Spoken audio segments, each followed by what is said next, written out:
Gente, vamos lá, vou compartilhar aqui com vocês logo. Um momentinho. Ei, anfitrião, mexe aí, anfitrião.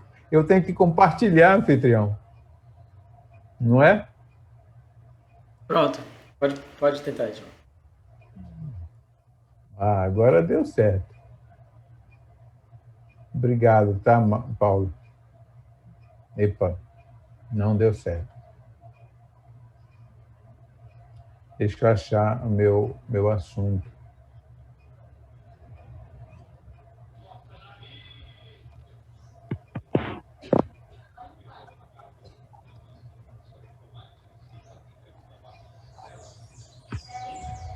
Ai. Tá dando algum problema aí, Alô? Já estou fechando aquele cara.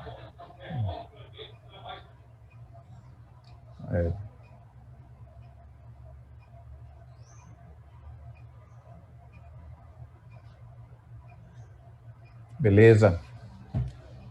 Olha, gente, quem viu física no ensino médio consegue ler o que tem aqui, olha. O A maiúsculo, o alfa maiúsculo é A mesmo, olha. É assim, ó. Tá? Aí, todo mundo viu pi em matemática. O é O mesmo. K é K mesmo. Alfa, Apó, K. Esse aqui é o L. É o L. E o U é o Y. O Y. Tá? Então, aí chama-se Apocali, mas ele é o Y. E esse aqui é psi mesmo. Psis, apocalipsis. Tá? E essa palavra significa revelação. Tem um texto em Mateus que Jesus fala assim: Pai, graças te dou porque ocultaste essas coisas aos sábios e entendidos e as revelaste aos pequeninos. Não é? Então, você vai lá no Novo Testamento grego, a palavra que tem lá é apocalipse. Não é apocalipse porque a revelaste, né, já é uma pessoa do verbo, então tem uma mudança no final.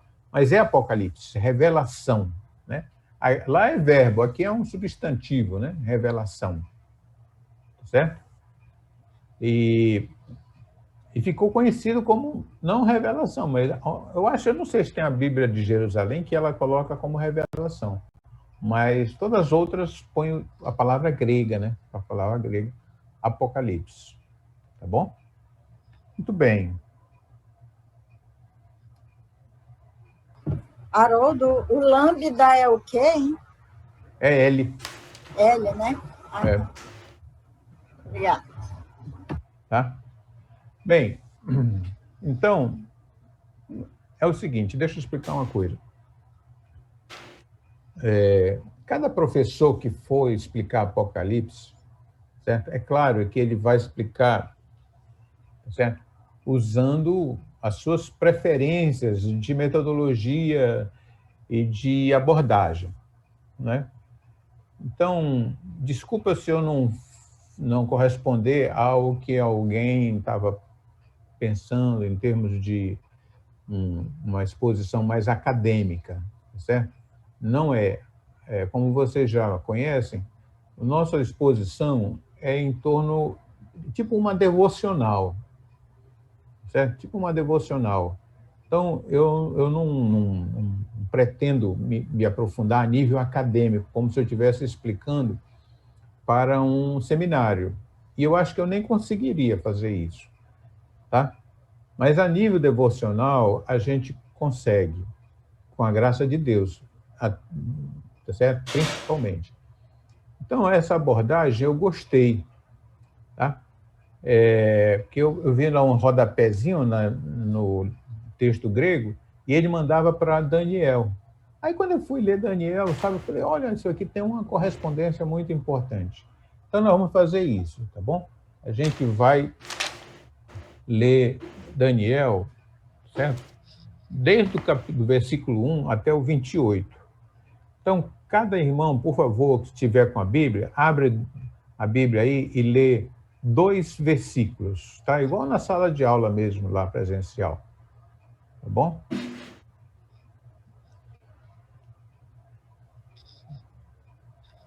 Daniel, capítulo 2, do verso 1 ao 28. Tá? Vou até sair aqui, que é para a gente se ver, porque a gente vai estar lendo a Bíblia, né? Eu vou ler aqui, começar lendo, tá, Haroldo? Tá, de 1 a 2. Daniel, capítulo 2, 1 e 2. No segundo ano do reino de Nabucodonosor, teve este um sonho. O seu espírito se perturbou e passou-lhe-se o sono. Então, o rei mandou chamar os magos, os encantadores, os feiticeiros e os caldeus, para que declarassem ao rei quais lhe foram os sonhos. Eles vieram e se apresentaram diante do rei. Obrigado. Vou ler o 3 e o 4, tá? Tá, Posso ler? pode. Tá. Disse-lhes o rei: tive um sonho, e para sabê-lo está perturbado o meu espírito. Os caldeus disseram ao rei em aramaico: ó rei, vive eternamente. Dize o sonho a teus servos, e daremos a interpretação.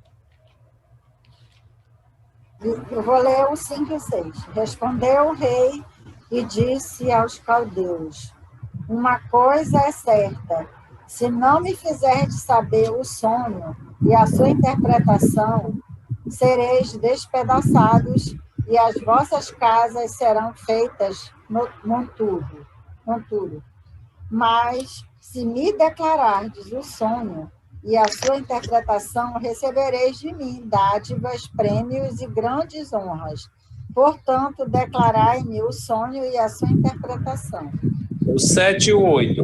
Mas eles tornaram a dizer: conte, ó rei, o sonho a seus servos, e nós o interpretaremos. Então o rei respondeu: já descobri que vocês estão tentando ganhar tempo, pois sabem da minha decisão. 9 e 10. Isto é, se não me fazeis saber o sonho, uma só sentença será a vossa, pois combinastes palavras mentirosas e perversas para os proferirdes na minha presença, até que se mude a situação. Portanto, dizei-me o sonho e saberei que me podeis dar-lhe a interpretação.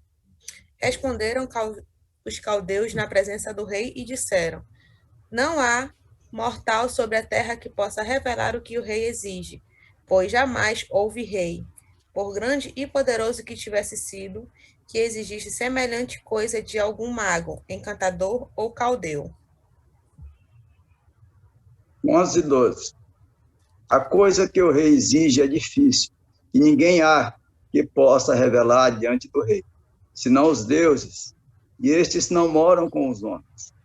Então o rei muito se irou e enfureceu, e ordenou que matassem a todos os sábios da Babilônia.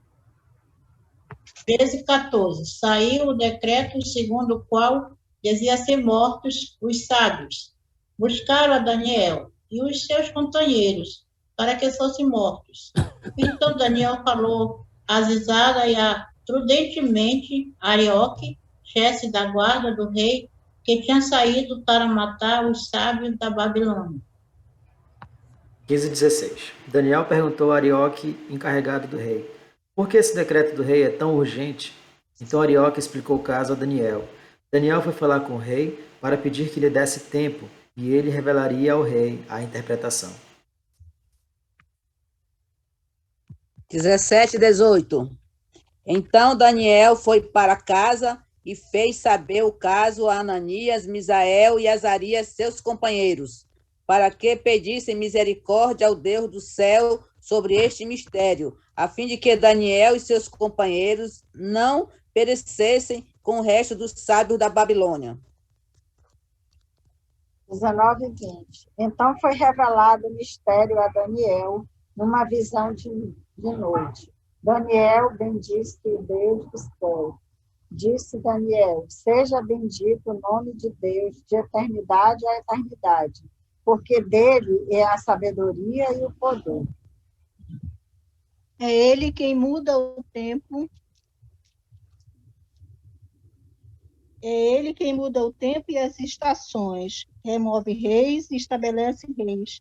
Ele dá sabedoria aos sábios e entendimento aos inteligentes. Ele revela o profundo e o escondido. Conhece o que está em trevas e com ele mora a luz. A ti, ó Deus de meus pais, eu te rendo graças e te louvo, porque me deste sabedoria e poder, e agora me fizeste saber o que te pedimos, porque nos fizeste saber este caso do rei. Por isso, Daniel foi ter com Arioque, ao qual o rei tinha construído para exterminar os sábios da Babilônia. Entrou e lhes disse: Não mate os sábios da Babilônia. Introduze-me na presença do rei, e revelarei ao rei a interpretação. Imediatamente, Arioque levou Daniel ao rei e disse: Encontrei um homem entre os exilados de Judá que pode dizer ao rei o significado do sonho. O rei perguntou a Daniel, também chamado Beltesazar: Você é capaz de contar-me o que vi no meu sonho e interpretá-lo?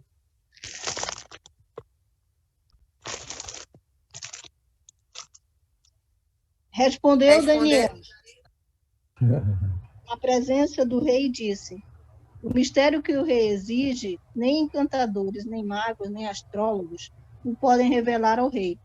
Mas há um Deus no céu, o qual revela os mistérios, pois fez saber ao rei Nabucodonosor o que há de ser nos últimos dias. O teu sonho e as visões da tua cabeça, quando estavas no teu leito, são estas. Até aí. Irmãos, o que a gente dá para perceber sobre Nabucodonosor aqui a respeito desse sonho? É que era algo muito diferente. Nós sonhamos todos os dias, mas tem sonho e tem sonho. E aí, esse homem poderosíssimo, nessa época, o Império da Assíria já tinha sucumbido ao Império Babilônico, né? Esse homem, ele se perturbou, homem forte, homem determinado, mas fugiu-lhe o sono. Tamanho foi o impacto que esse sonho teve e que não tinha paralelo com nada que ele vivenciava. Às vezes a gente sonha muitas coisas, até sobre o nosso passado e com o que a gente está fazendo, mas dessa vez, certo, foi algo tremendamente fora, diferente. Agora, para ele, o fato de ser diferente e de estar sendo assim muito estranho não tirava a importância de ter uma correta interpretação. Só que Nabucodonosor, certo? Um cara muito inteligente, ele sabia e conhecia, certo? Como é que era as arapucas que os sábios às vezes aprontavam. Eles mentiam entre eles, combinavam conversas, tá certo? E é assim, né? Para convencer o rei. E daí ele falou, olha, ele pensou com ele, né? Eu preciso saber a interpretação correta. Mas esses caras são perigosos. Todos eles são perigosos. O que eu faço? Daí ele fez esse teste. Vocês têm que me dizer o que eu sonhei, né? E quem não souber não. E se ninguém souber, não servem para nada. Vocês não servem para nada. E a minha ordem de matar é muito fácil, é muito rápida. E ele nem titubeava, ele falou, eu vejo que vocês estão querendo ganhar tempo, mas já está resolvida a sentença de vocês. Irmãos, sabe por que Deus foi, às vezes, muito severo com aqueles homens que mandaram Daniel para a cova dos leões e depois eles que foram para os leões e foram devorados, e até as suas famílias? Porque esses homens, provavelmente, eram esses que depois Daniel vai livrar a vida deles. Porque ia morrer todo mundo, todos os sábios. Então, por causa da vida de Sadraque, Mesaque, Abednego e Daniel, todo mundo foi poupado. E aí, quando eles resolvem matar Daniel, Então, se configurou, tá certo? A grande injustiça. Aí eles deviam, a vida deles deviam a Daniel. E aí, se eles pegam e fazem aquilo, aí Deus vem com muito mais rigor. Tá? Então, não era só porque eles combinaram coisas sobre Daniel para os leões, mas porque eles tinham sido salvos por intermédio de Daniel. É isso que eu vejo, né? Não sei se todos eles estavam na época de Dario.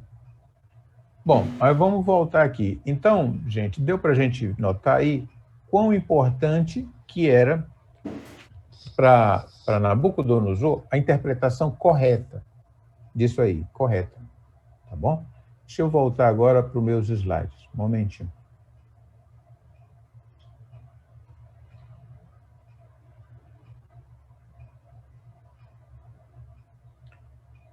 Apareceu aí? Tá. Então, a gente já leu, agora falta ler. Não, já lemos o 29? Não, né? Aquele, pois, que revela... Cadê o 29? Vou ler aqui. Estando tu, ó rei, no teu leito, surgiram-te pensamentos a respeito do que há de ser depois disso.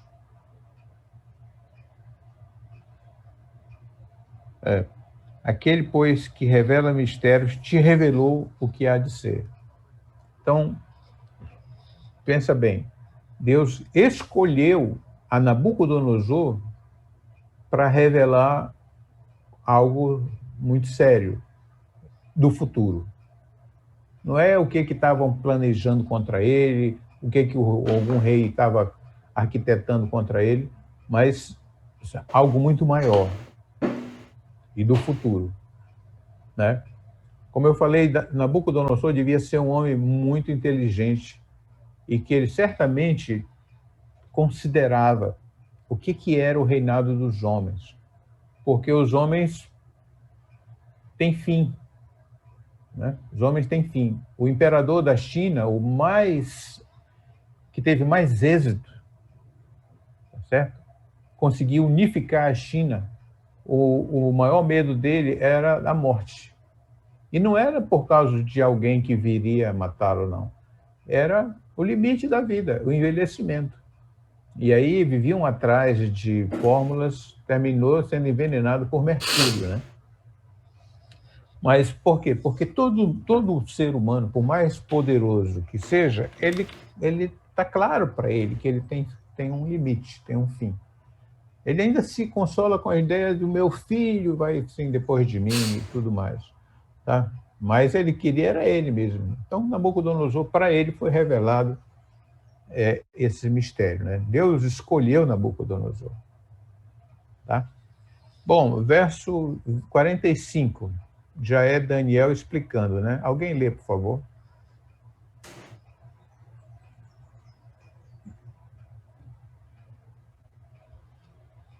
Pode ler daqui direto também. Só o 45? Sim. Como viste que do monte foi cortada uma pedra, sem auxílio de mãos, e ela se esmiuçou o ferro, o bronze, o barro, a prata e o ouro.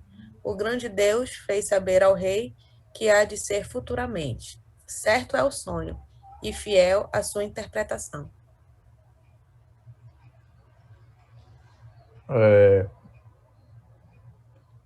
Só porque é muito legal, lê o 46 também, que é quando Nabucodonosor, tá certo, recebe essa interpretação. E o sonho, né? Então, o rei Nabucodonosor se inclinou e se prostrou rosto em terra perante Daniel, e ordenou que lhe fizessem oferta de manjares e suaves perfumes. E várias coisas, né? E várias coisas aí. E honra. Tudo que ele falou, ele prometeu, ele fez. Certo? Então, gente, Daniel pediu ajuda aos seus companheiros, tá? Era o segundo ano, né? Ainda eram jovens. E aí Daniel pediu ajuda para eles, orem, por favor. Até que Daniel teve a visão, e exaltou a Deus no seu coração, certo? E até demonstrou o que ele passou a entender sobre Deus. A gente leu aqui, né? Tu és o que põe reis e tira reis, tu controla as estações, tá certo? Nada. Então, é uma declaração da soberania de Deus muito bonita que tem aí. Isso é muito bom para um exilado, né?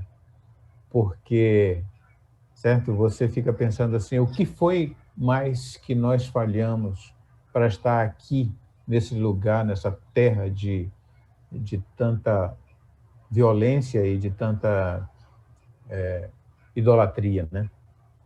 Babilônia. Então, isso foi bom para Daniel também. Mas o objetivo era mostrar para Nabucodonosor.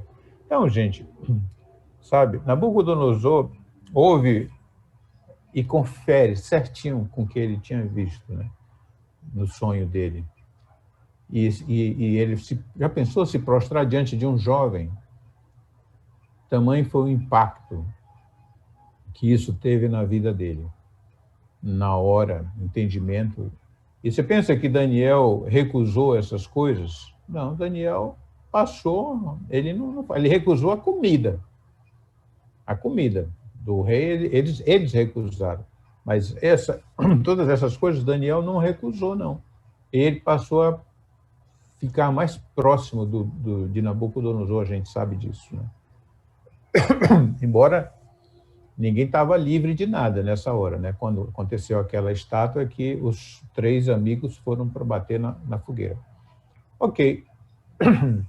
Mas o que mostra aqui já é Deus, desde o Antigo Testamento, querendo mostrar, certo? Não para o seu povo diretamente, exatamente, mas para um homem que tinha o seu povo nas mãos. E, aliás, vários povos. Nabucodonosor é que decidia se um povo continuava ou não. Né? Todos os povos, o Egito, tudo estava na mão dele. Então, por alguma razão, gente, Deus resolve mostrar para Nabucodonosor o futuro, um futuro muito mais distante, muito mais distante. E aí eu botei essa palavra, que eu acho que ela aparece várias vezes, né? O que acontecerá? Então, para mim, essa é a introdução de Apocalipse, certo? É o que acontecerá. Você quer saber, né? O que acontecerá? Então, precisa que alguém venha trazer essa informação, porque, né? Algo só Deus pode dizer o que acontecerá, já que é Ele quem determina o que acontecerá, né? Então, só Ele pode dizer. Falaram para Jesus, quando será que vai restaurar Israel? Ele falou, isso está guardado, tá certo? Com o meu Pai, para sua exclusiva autoridade. Sua exclusiva autoridade. Mas então, gente, aqui a gente vê, certo? Essa situação, né? E isso aconteceu, de ter essa estátua, que era Nabucodonosor, era a cabeça, e depois tinha o Império Persa, o Império que era o peito, né? Depois veio o Império Grego, certo? O Império Grego ganhou dos persas, que eram as pernas, se eu não me engano. E depois tinha o Império Romano, que eram os pés, que era ferro e barro, e que esmiuçava tudo. Gente, o Império Romano, ele começou, eu acho que ano 160 antes de Cristo, e foi até o ano 430, se não me engano, depois de Cristo. Imagina, durou tanto tempo assim. Tá? E ninguém podia com ele. Ele ruiu por dentro. O Império Romano ruiu por dentro. Tinha coisas ali que não dava liga. Ferro e barro, né? Não dava liga. Mas então aconteceu isso. Agora, isso tudo é a estátua. Isso tudo aí é homem, é ser humano, fazendo as coisas, Deus permitindo que essas coisas acontecessem. Mas então é lançada uma pedra, a gente sabe disso, sem auxílio de mãos, certo? E ela esmiuça toda a estátua, e ali surge uma grande montanha. Uma grande montanha.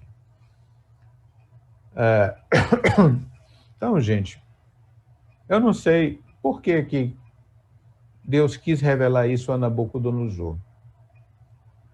Talvez até para que ele tivesse uma outra consideração com as pessoas que ele conquistou e percebesse que o céu domina. Era tão importante isso, a ponto de quando Nabucodonosor ficou se exaltando uma vez, ou se achando, ele foi, tá certo, levado por Deus para ficar entre os animais selvagens, né? Comer o capim. Porque nenhum Deus fez assim. Deus chegava e destruía, por exemplo, o rei da Síria, né? Foi destruído, morto. Mas com Nabucodonosor foi diferente. E ele não aprendeu pelo jeito logo no início, ele teve aquela experiência de ver os três dentro da fornalha sendo, tá certo, depois soltos, sem cheiro de fumaça, e com um semelhante a filho de Deus, de homem, né, lá dentro, um anjo, passeando no meio da fornalha. Ele viu tudo isso, certo? E mesmo assim, precisou passar por uma experiência de grande humilhação. Ele falou, até que eu entendi que o céu domina.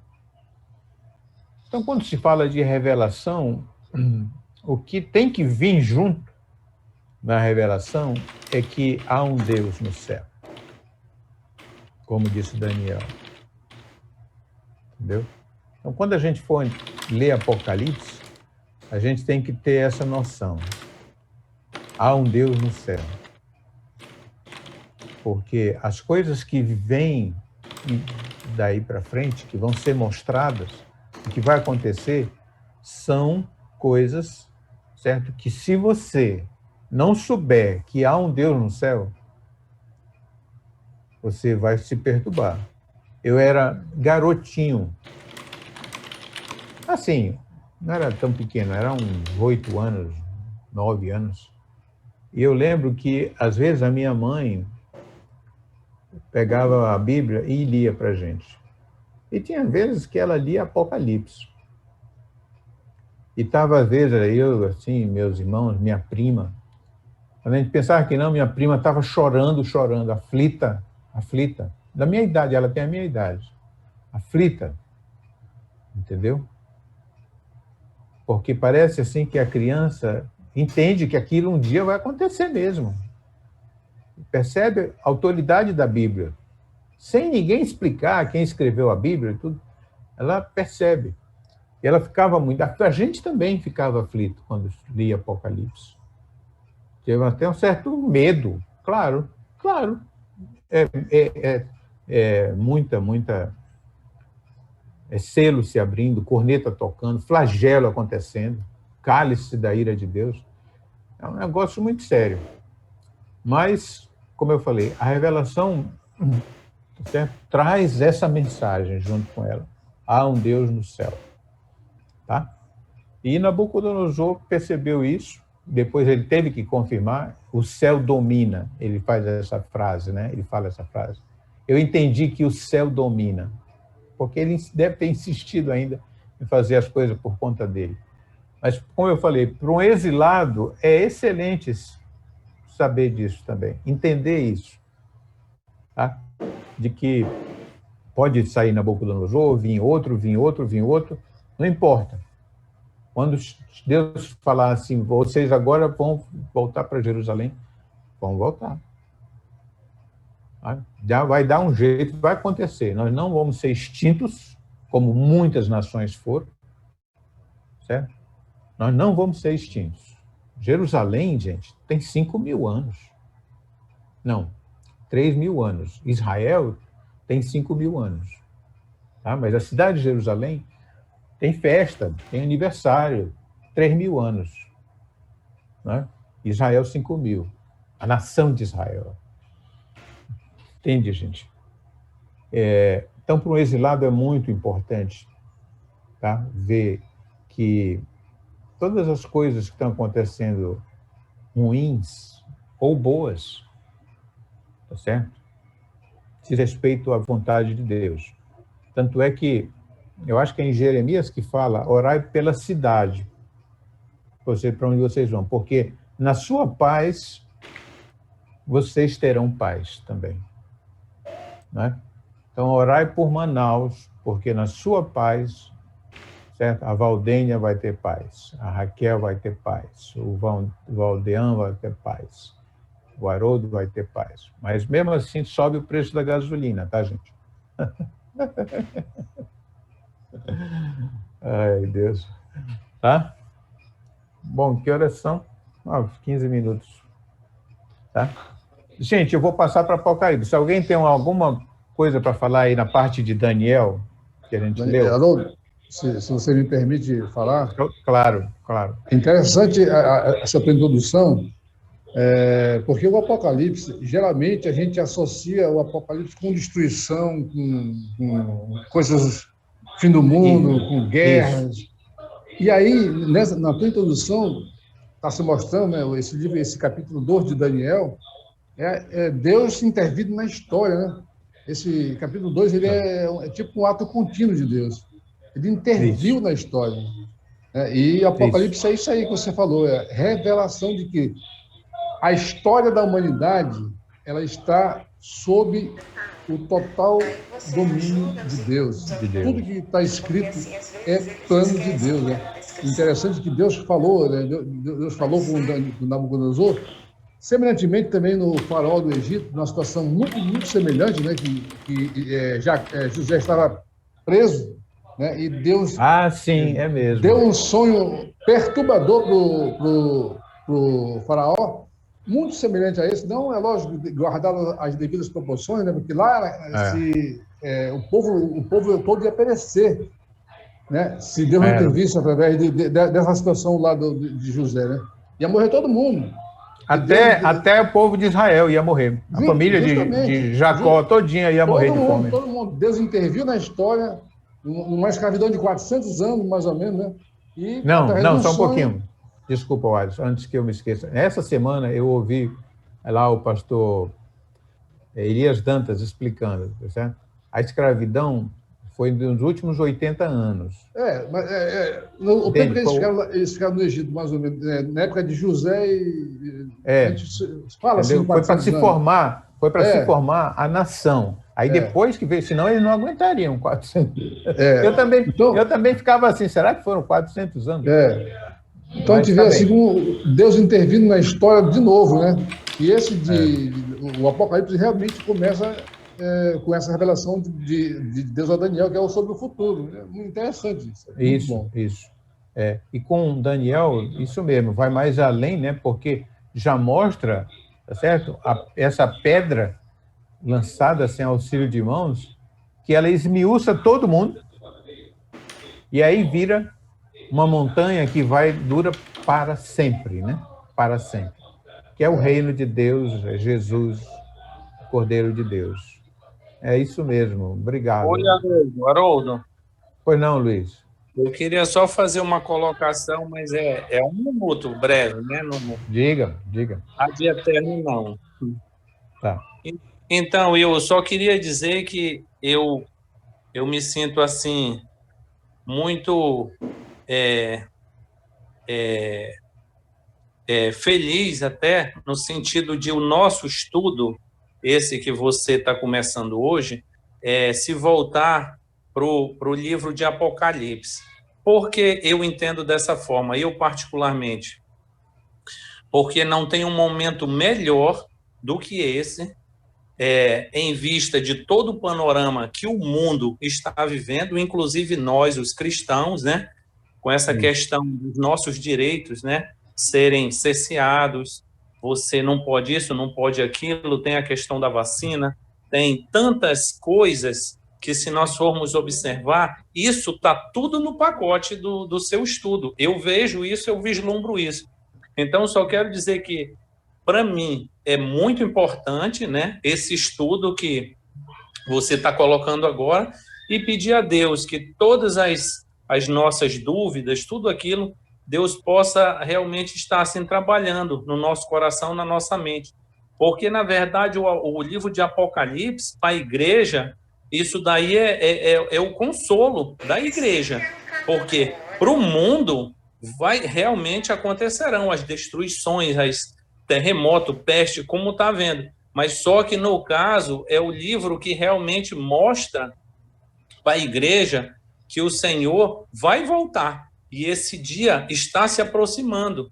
Está entendendo? Então, dentro de todo esse contexto, Apocalipse mostra isso. Então, para mim, é demais importante o estudo desse livro. E graças a Deus que eu estou aqui para acompanhar todas essas informações, o estudo que você vai aí direcionar. Tá? Obrigado. Amém, Luiz. Amém.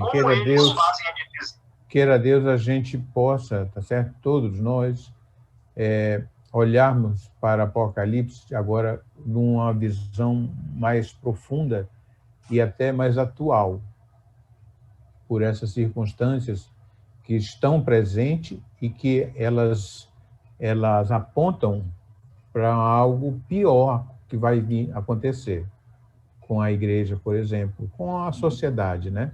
A gente já percebe que tem uma tendência, certo, forte, de cada vez mais o mundo falar assim, fora Deus. Não é fora Bolsonaro, é fora Deus. E leva contigo todo esse povo. Todo esse povo, né, tá certo? Fora Deus. É isso que o mundo vai dizer. Pois não, Adelaide? Haroldo, eu só queria fechar, a fala do Luiz foi bem apropriada também, que o controle realmente está nas mãos de Deus, somente dele. Não importa qual é o governante poderoso que esteja aí, não. E nem que pareça que tudo está um caos, que não haja paz, humanamente falando, que o gás aumente, que a gasolina suba, não importa essas circunstâncias. Deus age conforme a sua boa vontade, então ele interviu nesses momentos da história, e eu creio que uma das razões foi mostrar para o povo judeu na ocasião, e hoje para a igreja, que ele continua no comando, não importa quem é o governante. É o Deus dos judeus e o Deus da igreja. E o que esse povo hoje em dia fala é: vamos acabar com a cultura judaico-cristã. Tá. É exatamente isso que passa na mente dessas pessoas que hoje estão se mordendo com raiva e tudo, certo? Vamos ver, quando a gente for ler, a gente vai encontrar ainda mais paralelos. Eu também acho, Luiz, que vai ser mais fácil de interpretar Apocalipse com essas situações que a gente agora está experimentando na pele, né? E que os nossos filhos vão experimentar também. Muito bem, muito bem. Agora eu vou para Apocalipse de novo, mas pensando nessa palavra aqui, olha, o que acontecerá? Agora é que eu vou para o livro de Apocalipse, tá? Opa, cadê ele? Está aqui. Então, vamos lá. Raquel já leu, né? Cadê? Tinha quem mais que pode ler aí? Não tem problema não, leio de novo. Eu leio, aluno. Tá. Não, eu queria, Odis, que agora as meninas lessem. Ok, sem problema.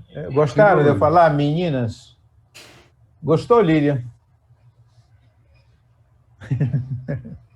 As meninas. Daqui a pouco eu vou ter que falar menines. Meninas. É que eu leio, amor de Deus, meninas não. Olhar para a passagem. As moças, as jovens. Haroldo, é o 22:6, Então, Lília, tu vai ler o Apocalipse 1:19, a Raquel vai ler Apocalipse 1:3, tá bom? E tem outra aí que está nos visitando. Qual é, Deus? É a Michele. Michele lê o Apocalipse 22:6, tá?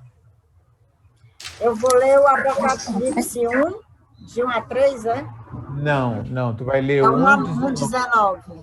Tá. Isso. Raquel lê 1 de 1 a 3. Não, a Raquel lê primeiro. 1 de 1 a 3. Desculpe. Revelação de Jesus Cristo, que Deus lhe deu para mostrar aos seus servos as coisas que em breve devem acontecer, e que ele, enviando por intermédio do seu anjo, notificou ao seu servo João, o qual atestou a palavra de Deus e o testemunho de Jesus Cristo, quanto a tudo o que viu. Bem-aventurados aqueles que leem e aqueles que ouvem as palavras da profecia e guardam as coisas nessas escritas, pois o tempo está próximo. Aí. Gente, olha só. Quem foi que revelou para João?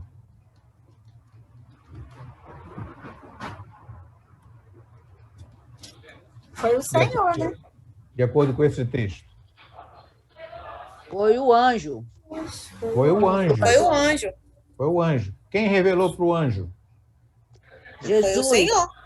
Jesus. E quem revelou para Jesus? Deus. Espírito Santo. Está vendo? O que João escreveu foi de quarta mão. Tá? Para mim, né? É porque tamanha era a seriedade do assunto. Entendeu? Tamanha era a seriedade do assunto. E né? Então, Deus revela, não para João diretamente, ele podia revelar. João estava na ilha de Patmos, ali pensando, ele podia mostrar um monte de coisa para João, mas Deus não revela para João. Deus revela para o seu filho, que vai depois ser chamado de testemunha, e Jesus revela para o anjo, aquele anjo que depois, quando João quer adorá-lo, ele fala, para, eu sou conservo teu, adora a Deus. Lembra? Lá no final? Então, aqui dá para a gente ver, tá certo? A seriedade do assunto. Tá? Porque Deus revela para o seu filho, não para o anjo também. Aí o filho revela para o seu anjo, e o anjo revela para João, que escreve para a gente. Tá? E é direcionado para a gente. Não é direcionado para o mundo, tá, gente? Apocalipse, o mundo não precisa ler Apocalipse. Tá? Ele fala aqui, ó, para mostrar aos seus servos. De novo, as coisas que em breve devem acontecer. Ou seja, não vai acontecer. Não tem jeito. É igual lá em Coríntios que diz que é como a mulher que está para dar à luz. De modo nenhum escapará. Ela sabe que vai chegar a hora dela. Eu não imagino como é na cabeça de vocês, irmãs, quando estão grávidas, lá no 8º mês, certo? E hoje tem mais recursos, né? Que é uma cesárea na última hora e tudo. Mas, antigamente, a mulher daquele homem que construiu aquele palácio na Índia, ela morreu de parto. O Taj Mahal. Que ele foi um palácio, aquilo é um mausoléu. Foi feito, certo? Por causa do amor que ele tinha pela esposa. E ela morreu de parto. E muita gente morreu de parto. E era um negócio aqui no interior do Amazonas, então. Mas eu mesmo fiz isso. A minha primeira gravidez, eu decidi que ia fazer cesárea. Fiquei com medo disso, não vou fazer não. Vou esperar o dia que ela quiser vir. Se tivesse dado algum problema, ela veio normal, mas eu fiquei com medo de fazer cesárea. De qualquer maneira, ela vai ter que sair. Vou esperar passar mal. Sabe? Mas mesmo assim, é inevitável, né, Raquel? É inevitável, vai chegar o dia. Pode fazer a mala para ir para o hospital, pegar a roupinha do neném, colocar dentro da mala e tudo, certo? Porque é inevitável. Então, é o que o anjo está falando para João. Isso acontecerá. Não tem jeito, vai acontecer, né? Mas então é isso. Já, Lília, lê agora Apocalipse 1:19. Né? Escreve, pois, as coisas que viste, e as que são, e as que hão de acontecer depois destas. Isso, obrigado. Olha, aí no verso 19, né, já apareceu Jesus. Não o mesmo Jesus que João inclinava o peito assim, certo? Que era parecido com um ser humano. corpo de homem.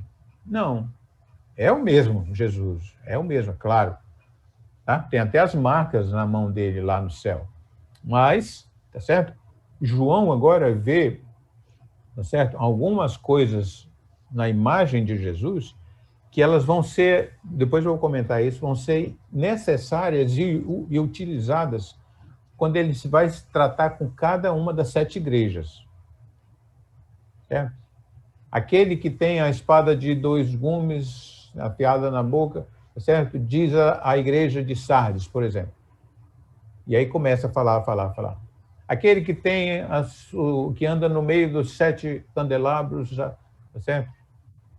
Diz a igreja de Éfeso. E assim vai. Então, João tem essa visão, sabe que é Jesus, cai aos seus pés, Jesus manda, não temas, pede para ele se levantar, e diz isso, escreve as coisas que vistes e as que são e as que hão de acontecer depois dessas.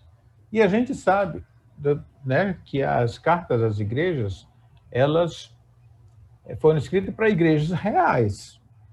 Éfeso, Esmirna, Laodiceia, Filadélfia, certo? E as outras, igrejas reais com problemas reais acontecendo. Então, se alguém puder fazer depois uma interpretação, certo? Que aquele é um período da igreja, isso depois a gente vai comentar. Mas eram igrejas que estavam passando por aqueles problemas e que Jesus vai falar especificamente, tá certo? Sobre aquelas igrejas. E, de certa forma, até expondo as igrejas. Porque ele vai dizer assim, tenho, porém, contra ti, igreja de Éfeso, que abandonaste o teu primeiro amor. Todo mundo vai saber disso. Todas as outras igrejas lá em Corinto vão ler essa carta e vão falar, eu sabia. Ou aquela igreja que tolerava aquela mulher, Jezabel, vão dizer, como é que o conselho não agiu nessa hora, gente? E tudo. Só que tem cartas para 7 igrejas. Então, tem problemas variados, certo? Que existem no meio de uma igreja. Mas uma coisa é certa, todo mundo ficou sabendo de todo mundo. Tá? De todo mundo. E revelação tá aí, faz isso, né? Revelação, ela mostra coisas ocultas. Jesus disse assim, não há nada oculto que não venha a ser revelado. Né? Quantas coisas a gente fica sabendo agora na televisão que houve com Kennedy e a Marilyn Monroe, certo? E outras coisas que a gente que está no terceiro mundo, tá certo? Não sabia. Aí depois aparece, alguém descobre algo lá na Europa e aí vai revelando coisas que antes você exaltava uma pessoa e aí percebe o caráter dela, né? Mas esse é o preço de uma revelação. Nabucodonosor teve que entender, outro rei vai dominar, vai suceder, e não vai ser Babilônia mais. A cabeça de ouro vai passar. Depois vem de prata, né? O peito de prata, certo? Os braços, eu não me lembro mais como era bem a estátua, mas vai passar. Ele quis tanto saber, né? E precisou. E uma das coisas é isso, é lidar com a verdade. A revelação, irmãos, é algo muito, muito sério. Eu, às vezes, fico com cuidado com o que eu peço de Deus na minha oração, em termos de revelação. Sabe? Uma vez, eu pedi tanto de Deus para ele me revelar uma vontade dele. E o que eu recebi foi algo assim que me deixou arrasado, sabe? Arrasado. E não foi a vontade dele que ele disse, mas algo como, para que tu quer saber a minha vontade? Sabe? E eu fiquei, meu Deus do céu, sabe? Então, hoje em dia, eu tenho muito cuidado de pedir revelação, de pedir, certo? Que Deus me mostre o futuro, por exemplo. Porque Vem mesmo, vem mesmo. Se ele quiser, né? Se ele quiser revelar, vem mesmo. Muito bem. Então, é sempre assim, as coisas que hão de acontecer. Essas aqui, olha, se era para as igrejas, é as que, tá certo? As que são, estava acontecendo isso lá na igreja de Filadélfia e tudo, mas ia também acontecer muito mais coisa, né? Então, quem que eu falei? Foi a Michele? Foi, Michele? Que tu vai ler Apocalipse 22, 6. Olha, gente, isso é o fim. Isso. Por favor. Disse-me ainda, estas palavras são fiéis e verdadeiras. O Senhor, o Deus dos espíritos dos profetas, enviou seu anjo para mostrar aos seus servos as coisas que em breve devem acontecer. Isso. Gente, olha o Deus de Daniel aí. O Deus do espírito de Daniel, o Deus do espírito dos profetas. Tá? Enviou o seu anjo, como eu falei para vocês. Foi através de Jesus para o anjo, o anjo para João. Mas é assim, ó. Só que aqui agora vem essa palavra, né? Que nós não tínhamos ela ainda, né? Breve. Em breve devem acontecer. Alguém falou que o tempo que a humanidade existe, aproximadamente 6.000 anos, se contar cronologia bíblica, certo? Mas tem sinais de humanidade já em cavernas na França, tá? Que mostram arte, certo? De qualidade mesmo, gente, que é de 15.000 anos. 15.000 anos. Não importa. O que importa é que 1.000 anos é pouco. Tá? 1.000 anos na frente de 10.000 anos é 10%. O que importa é que esses são os últimos anos. O que importa é que as coisas estão se fechando já. E que 1.000 anos para Deus é como um dia. Então, quando ele fala em breve, certo? A gente fala assim, puxa, já passaram 2.000 anos e aí não aconteceu essas coisas.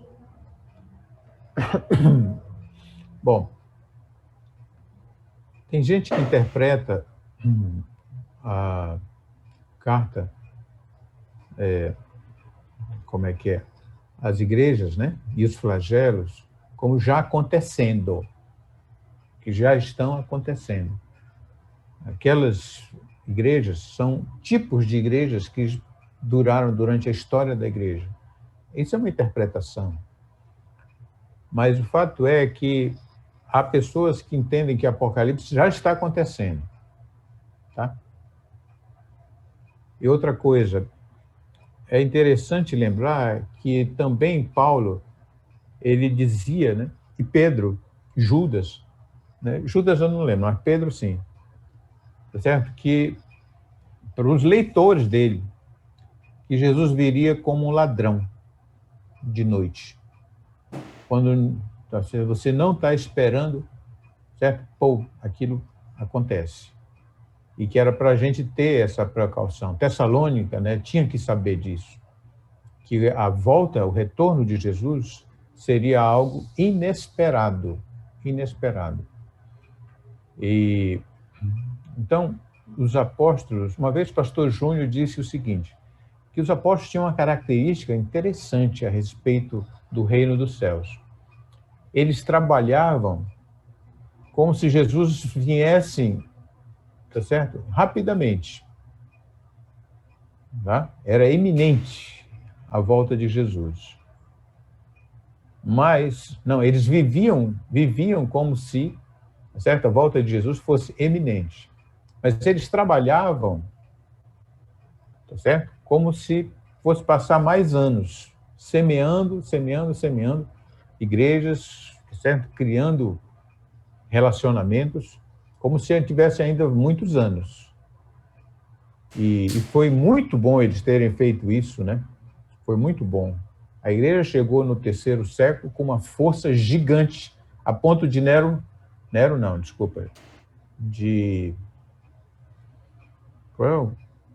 Constantino falar assim, não, eu quero esse Deus, e agora vai ser assim. E passou, foi Constantino que mandou construir a igreja de São Pedro, né? Está lá em Roma, no Vaticano. E então ela estava muito forte no tempo de Constantino. Mas foi assim, os apóstolos davam a impressão que Jesus está às portas. E, entretanto, se dedicavam à obra, né, à sua obra, como se ele ainda fosse demorar. Quem me falou isso foi o pastor Júnior, João Crisóstomo, tá bom? Então é isso, irmão. Já passou o nosso tempo aqui, olha, 12:08, tá bom? E nós vamos fechando, porque eu sei que as irmãs têm, e alguns irmãos também, né? Tem ainda coisa para fazer na cozinha.